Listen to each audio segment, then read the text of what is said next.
Hello there, welcome back. In a report just in a statement released through his lawyer, Prime Minister Lee Hsien Loong has raised what he calls deeply troubling circumstances concerning the making of his late father Lee Kuan Yew's last will. Now, this includes how the clause to demolish the late Mr. Lee's Oxley Road residence found its way back into his final will after it had been removed from the two versions prior to that.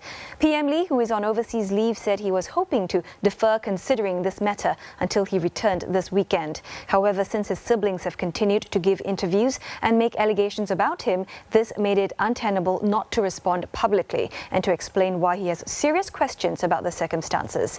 Now, PM Lee also released an edited summary of a statutory statement he had given to a ministerial committee tasked to look into the options for the Oxley Road house. The late Mr. Lee Kuan Yew made 6 wills prior to his last on 17th of December 2013, and Prime Minister Lee Hsien Loong said he only learnt the contents of his father's last will on the 12th of April 2015, when this was read to the family after his father had died in March. He said it was only in June that said he saw copies of the other 6 wills and was able to compare the changes. According to him, the clause to demolish the Oxley Road residence after Mr. Lee Kuan Yew's death appeared in the late Mr. Lee's first will. But Mr. Lee later gave instructions to remove it, and it was taken out from the penultimate 2 wills. However, Mr. Lee said this somehow found its way back into the last will. Under the first will, the late Mr. Lee gave each child an equal share of his estate. However, in his 6th will, his daughter Lee Wei-ling was given an extra share. PM Lee said he only learnt later that this became the subject of discussion between his brother Lee Hsien Loong and his father in late 2013. On 16th of December 2013, Mr. Lee Hsien Loong's wife, Lee Swet-fen, sent an email to Mr. Lee Kuan Yew. In it, the Prime Minister said she appeared to have attached a file of a draft will and told her father-in-law that this was the original agreed will, which ensures that all 3 children receive equal shares. Mrs. Lee had copied her husband, as well as lawyer Kwa Kim Lee, who had prepared the other 6 wills, in the message. And 23 minutes later, Mr. Lee Hsien Loong is said to have replied to the email but removed Ms. Kwa as an addressee, and instead added Mr. Lee Kuan Yew's private secretary in the CC field. Mr. Lee told his father that he could not get in touch with Ms. Kwa and he believed she was away. He added he didn't think it was wise to wait till she was back, adding that his wife can get one of her partners to come with a copy of the will to sign.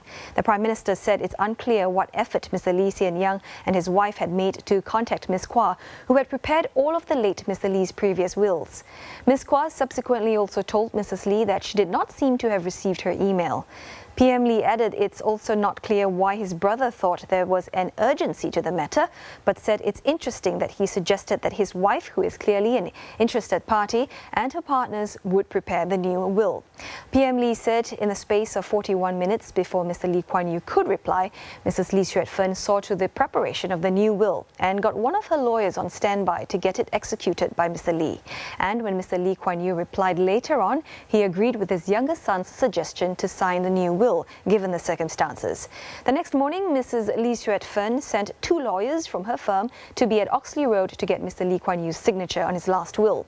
The 2 lawyers arrived at 11:05 a.m. and left at 11:20 a.m. PM Lee noting that they were present for only 15 minutes, including time for logging into and out of the property.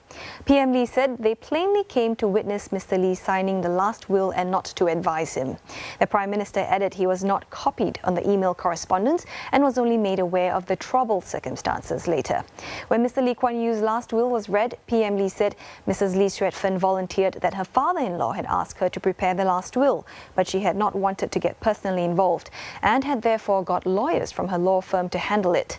Another lawyer who was present also confirmed he was one of the witnesses to the last will. PM Lee said he could not help but form the impression that this was all rehearsed and wondered why these statements were made even when no questions had been raised about the validity of the last will. It was also during the reading of the last will that PM Lee said the dispute between him and his brother took place. Mr. Lee Hsien Loong had allegedly repeatedly insisted on the immediate demolition of the house. But PM Lee said that such a move so soon after Mr. Lee's passing, when the public's emotions were still raw, might force the government to promptly decide to gazette the house, and that would not be in interests of Mr. Lee's legacy or Singapore. PM Lee said the discussion only ended when his wife Ho Ching intervened to ask Dr. Lee Wei-ling if she wanted to continue living in the house. Dr. Lee said she did, which made the question of demolition